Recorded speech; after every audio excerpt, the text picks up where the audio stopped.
Does the boundary between the worlds truly grow thinner during the solstices and equinoxes, or is it simply that people become more open and drawn to other worlds at these times?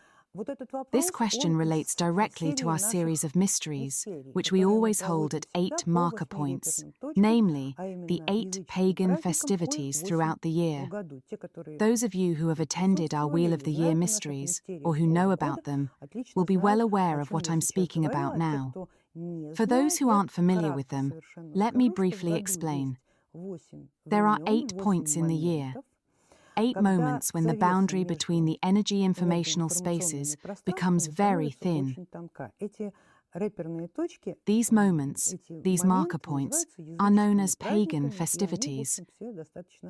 In general, they're fairly well described, including in books I've written, one of which is Health Through the Power of the Elements. You can refer to it directly, as everything is explained there in great detail. So, at certain points in the calendar, moments woven into the very fabric of time itself,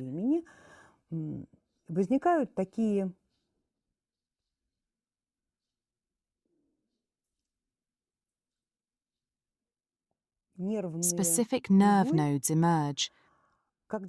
When the boundary between different worlds, of which there are many, becomes exceptionally thin. In these moments, we become more attuned to the presence, either in our lives or somewhere nearby, of something that exists in an entirely different dimension.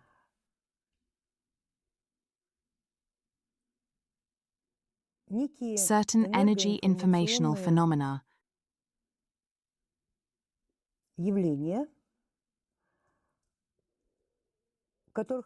which our cultural tradition refers to as spirits, entities, gods, or simply the good neighbours who dwell alongside us. So what is it really? As a colleague asked, does it depend on the space itself, or does it depend on us? In truth, it depends on the space, because it doesn't affect a person's sensitivity. People don't necessarily become more sensitive on those days. For example, a person's sensitivity might depend on the moon, and if such a festivity coincides with a particular lunar phase, you might feel more sensitive and attuned to everything around you. Perhaps last year, you felt nothing at all during Cupola or Beltane, but this year, it happened to fall on a full moon, or perhaps the days of Hecate coincided with Samhain. In a moment like that, how could you not feel something? Of course you would. You'd feel everything, yet the year before, under a different lunar phase, you felt nothing. This can very well happen. It's simply an individual trait, and for some people, it doesn't depend on the moon at all. A person either possesses that inner sensitivity, or they don't. In other words, a person's sensitivity tends to remain fairly constant, while the sensitivity of space does not. Space is ever-changing. It seems to breathe.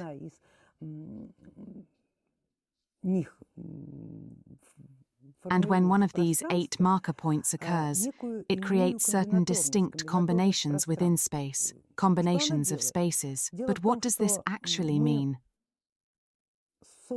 The fact is that, as we coexist with one another, we sometimes fall into a kind of discord, a certain dissonance.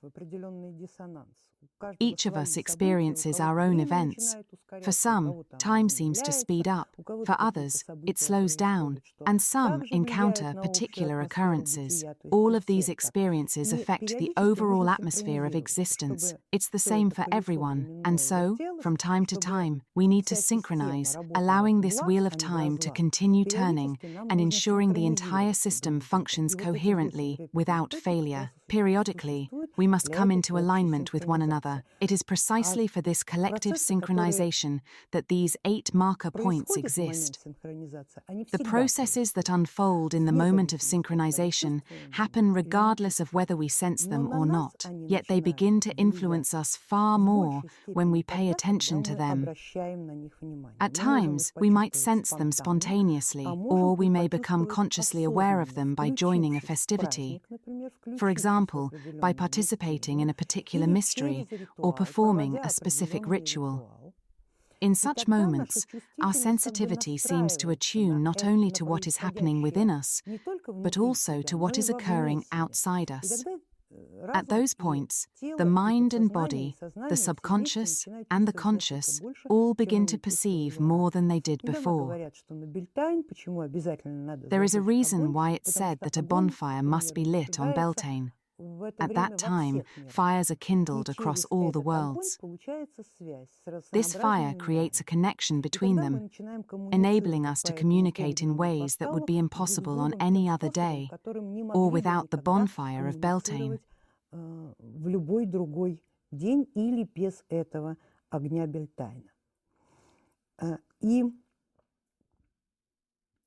And in that moment, a personal expansion of consciousness takes place.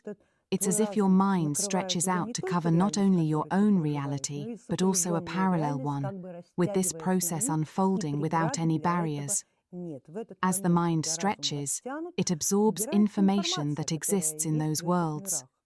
Above all, information is knowledge, something capable of transforming our worldview and providing us with a personal, inner experience. As a result, it can restructure and alter our personality, reprogramming and repackaging our consciousness. This is why people almost always emerge from such experiences with an added facet to their structured personality, which naturally leads to changes in character, motives, goals, and quite possibly even beliefs. In other words, a person inevitably begins to change after such a mystery journey.